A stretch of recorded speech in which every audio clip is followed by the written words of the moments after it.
تاریخ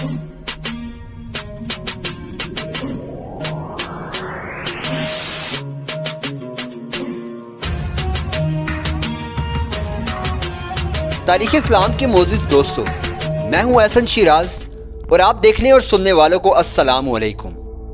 معزز ناظرین گرامی، اس سے پہلے کی ویڈیو میں ہم نے ارطغرل غازی کی اصل کہانی کے کچھ حصے پیش کیے تھے۔ آج ہم آپ کی خدمت میں پیش کر رہے ہیں ارطغرل غازی کی اصل کہانی کے کچھ اور واقعات۔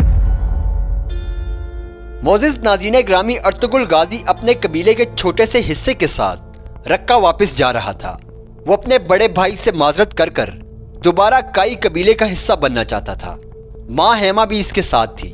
یہ لوگ جب کوس داغ کے قریب پہنچے تو پہاڑی کے نیچے خوفناک جنگ چل رہی تھی۔ یہ لوگ رک کر جنگ کو دیکھنے لگے۔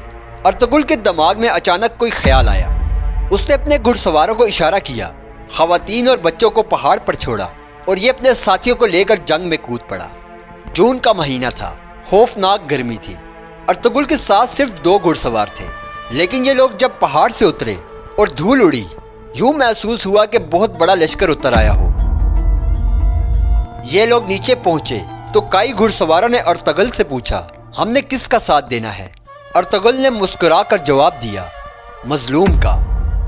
آپ یہ جان کر حیران ہوں گے، ارطغرل اور اس کے ساتھیوں کو اس وقت تک علم نہ تھا کہ یہ جنگ کن کے درمیان ہو رہی ہے اور ان میں ظالم اور مظلوم کون ہے۔ یہ لوگ بس بلا وجہ اس جنگ میں کود پڑے تھے اور دونوں لشکر ان کو اپنا ساتھی سمجھ رہے تھے۔ یہ لوگ میدان کے قریب پہنچ کر رکے۔ انہوں نے مظلوم کا اندازہ لگایا اور دوڑ کر اس کی طرف سے لڑنا شروع کر دیا۔ یہ تازہ دم تھے، ماہر تلوار باز اور بہادر تھے، لہٰذا یہ لڑنے لگے تو مظلوم لشکر کو حوصلہ ہو گیا۔ اس کے اکھڑے ہوئے قدم جم گئے اور وہ جیت جان کر لڑنے لگا تو دیکھتے ہی دیکھتے جنگ کا پاسا پلٹ گیا۔ ہارتا ہوا لشکر جیت گیا اور جیتی ہوئی فوج پسپا ہو گئی۔ جنگ ختم ہوئی تو ارطغرل کو پتہ چلا کہ اس نے سلجوق سلطان علاء الدین کے ایک بات کی مدد کی تھی۔ سلجوق سلطان منگولوں سے لڑ رہا تھا۔ وہ یہ جنگ تقریباً ہار چکا تھا اور اناطولیہ یعنی ارض روم کی سلطنت اس کے ہاتھ سے نکل چکی تھی۔ لیکن ارطغرل اچانک غیبی مدد بن کر پہاڑ سے اترا اور اسے سلجوق سلطان کا ملک بچا لیا۔ پیارے دوستو، علاء الدین سلجوق نے ارطغرل کو بلایا، اس کی کہانی سنی، اس کی جرأت اور بہادری کی داد دی اور اس کا ماتھا چوما اور اس سے پوچھا کہ مانگو، کیا مانگتے ہو، میں ابھی تمہیں دوں گا۔ ارطغرل کے پاس رہنے کے لیے جگہ نہ تھی، اس نے اپنے قبیلے کے لیے جگہ مانگ لی۔ سلطان نے کہا لگایا اور کہا، بس اتنی سی خواہش۔ ارطغرل نے جواب دیا، سلطان ہماری ضرورت اس سے زیادہ کچھ نہیں۔ یہ سن کر سلطان نے میز پر نقشہ بچھایا اور ایک چاقو سے اس پر نشان لگا دیا اور سود کا علاقہ اسے دے دیا۔ سود کی وادی وسیع چراگاہوں، جنگلوں اور جھیلوں پر مشتمل تھی۔ دریائے سکاریا اسے سیراب کرتا تھا اور یہ بازنطینی سرحد پر واقع تھا۔ بازنطینی سرحد کا بڑا شہر بورسا 100 کلومیٹر کے فاصلے پر تھا۔ ناظرین، آپ نے ڈرامہ سیریل ارطغرل میں کراجہ حصار، حالنی بازار، ہنگول، ازنیک اور بیلک کا ذکر سنا ہوگا۔ یہ سارے شہر اور علاقے بازنطینی تھے اور یہ سود کے قریب واقع تھے۔ سلطان علاء الدین نے یہ وادی ارطغرل کے حوالے کرنے کے بعد اسے بازنطینی شہر فتح کرنے کی اجازت بھی دے دی اور اسے اپنا مشیر خاص بنا لیا۔ لہذا ارطغرل نے رقہ جانے کی بجائے اپنا قبیلہ لیا اور دریائے سکاریا کے ساتھ سود کی وادی میں آباد ہو گیا اور اس نے سود شہر آباد کرنا شروع کر دیا۔ کئی قبیلے کے لوگ مختلف علاقوں سے آتے رہے اور اس کے ساتھ جڑتے رہے۔ اوس قبائل کے مسکین اور کمزور لوگ بھی اس کے پاس آتے تھے اور ارطغرل انہیں پناہ اور زمین دے دیتا۔ معزز ناظرین و اکرام، ارطغرل کی کہانی سود پہنچ کر ختم ہو جاتی ہے۔ وہ حقیقت میں اس علاقے سے باہر نہیں نکلا اور اس نے خود کو وادی تک ہی محدود رکھا۔ حالنی بازار، کراجہ حصار، ہنگول، ازنیک اور بیلک کے علاقے دراصل اس کے بیٹے عثمان غازی نے فتح کیے تھے۔ ارطغرل کے صرف 2 کمال تھے، سلطان علاء الدین سے سود کی وادی حاصل کرنا اور اپنے تیسرے بیٹے عثمان کی تربیت کرنا۔ اس نے اپنی زندگی اپنے قبیلے اور اپنی نسل کی ٹریننگ کے لیے وقف کر دی اور وہ یہ کام 1288 تک اپنے انتقال تک کرتا رہا۔ انتقال کے بعد اسے سود ہی میں دفن کر دیا گیا۔ ارطغرل کی قبر آج بھی سوت شہر میں ہے۔ پیارے دوستو، اس دوران سلجوق کمزور ہو گئے علاؤالدین سلجوق کو زہر دے کر قتل کر دیا گیا۔ علاؤالدین کے 3 بیٹے تھے، تینوں تخت کے لیے لڑ پڑے۔ ریاست مزید کمزور ہو گئی۔ ریاست الدین سلجوق سلطان بنا، وہ آخر منگولوں کے ہاتھوں مارا گیا اور یوں سلجوق ریاست ختم ہو گئی۔ اس کے بعد کائی قبیلے کے پاس 2 راستے تھے، یہ بھی منگولوں کے ساتھ لڑ کر مر جاتے یا پھر خاموشی کے ساتھ درمیانی راستہ نکالتے۔ ارطغرل کے 3 بیٹے تھے، گندوز، سارو باتو اور عثمان غازی۔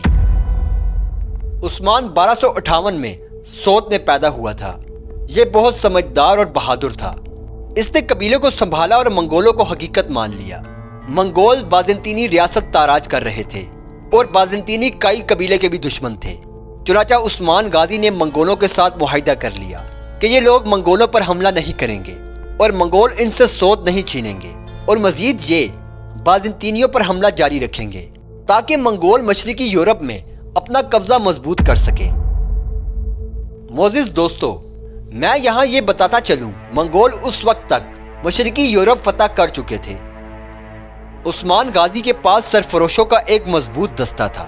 اس دستے نے بازنطینیوں سے یک شہر چھین کر فتوحات کا نیا سلسلہ شروع کر دیا۔ یہ بورسا، حالنی بازار اور کرا جاہسار پر قابض ہو گئے۔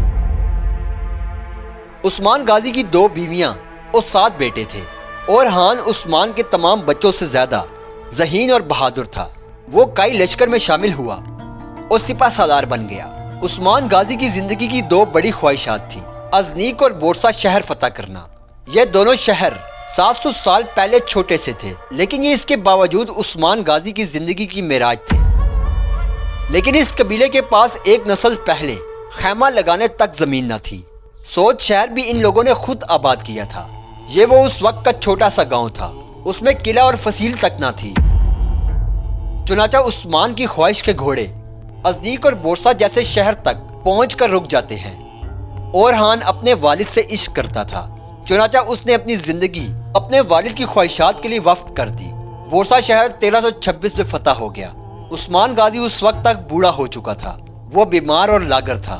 بیٹے نے بورسا کے مضافات میں والد کو گھوڑے سے اتارا۔ سامنے چنار کا ایک گھنا درخت تھا۔ اورحان نے اپنے والد کو درخت کے نیچے بٹھا دیا۔ عثمان غازی نے اپنے بیٹے کا ماتھا چوما اور وادی کو پیار سے دیکھ کر بولا، میری زندگی کی ساری خواہشات پوری ہو گئیں، اب میرے جانے کا وقت آ گیا ہے۔ بیٹے کی آنکھوں میں آنسو آ گئے۔ اس نے والد کا ہاتھ چوما، اپنے ساتھیوں کو بلایا اور اونچی آواز میں بولا، ہم آج سے عثمان غازی کے نام سے سلطنت عثمانیہ کی بنیاد رکھ رہے ہیں اور میں اس سلطنت کا پہلا شہری اور سپاہی ہوں۔ اس نے والد کا ہاتھ تھاما، بوسہ لیا اور بیعت کر لی۔ سپاہی بھی قطار میں کھڑے ہوئے اور یا سلطان کہہ کر عثمان بن ارطغرل کی بیعت کرتے چلے گئے۔ یوں سلطنت عثمانیہ کی بنیاد پڑ گئی۔ چنار کا وہ درخت آج بھی بورسا کے مضافات میں موجود ہے۔ عثمان غازی بورسا کی فتح کے چند ماہ بعد انتقال کر گئے اور انہیں بورسا کی پہاڑی پر دفن کر دیا گیا، اور وہ پہاڑ 2 نسلوں بعد ارطغرل خاندان کے شاہی قبرستان میں بدل گیا۔ عثمان غازی کے بعد اورحان نے اقتدار سنبھالا اور کمال کر دیا، لہذا ہم کسی کو عثمانی سلطنت کا کریڈٹ دے سکتے ہیں تو وہ اورحان تھا، کیونکہ ارطغرل کا سفر سوت پہنچ کر ختم ہو چکا تھا اور عثمان غازی کی خواہشات کے گھوڑوں نے بورسا کے قلعے پر پہنچ کر دم توڑ دیا۔ لہذا خاندان کو اگر اورحان نہ ملتا تو کئی قبیلے کی کہانی 1326 میں بورسا پہنچ کر ختم ہو جاتی اور ہم آج خلافت عثمانیہ سے ناواقف ہوتے، اور کئی قبیلے اور ارطغرل سے بھی۔ وقت انہیں خاک کی طرح اناطولیہ کی فضاؤں میں تحلیل کر چکا ہوتا اور ان کی داستان تک نہ ہوتی داستانوں میں۔ معزز ناظرین گرامی، یہ تھی آج کی ہماری ویڈیو۔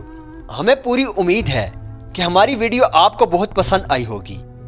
ویڈیو پسند آنے کی صورت میں لائک، کمنٹ اور اپنے دوستوں کے ساتھ شیئر کرنا نہ بھولیے گا، اور اس چینل پہ نئے آنے والے دوستوں سے گزارش ہے کہ اگر انہوں نے چینل کو سبسکرائب نہیں کیا ہے تو سبسکرائب کر لیں اور ساتھ دیے گئے گھنٹی کے بٹن کو بھی پریس کر دیں تاکہ نئی آنے والی علمی، تاریخی، ادبی ویڈیوز کی نوٹیفیکیشن آپ کو بر وقت پہنچتی رہے۔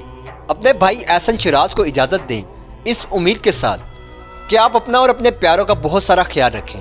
اللہ حافظ و نگہبان۔ وآخر دعوانا الحمد للہ رب العالمین۔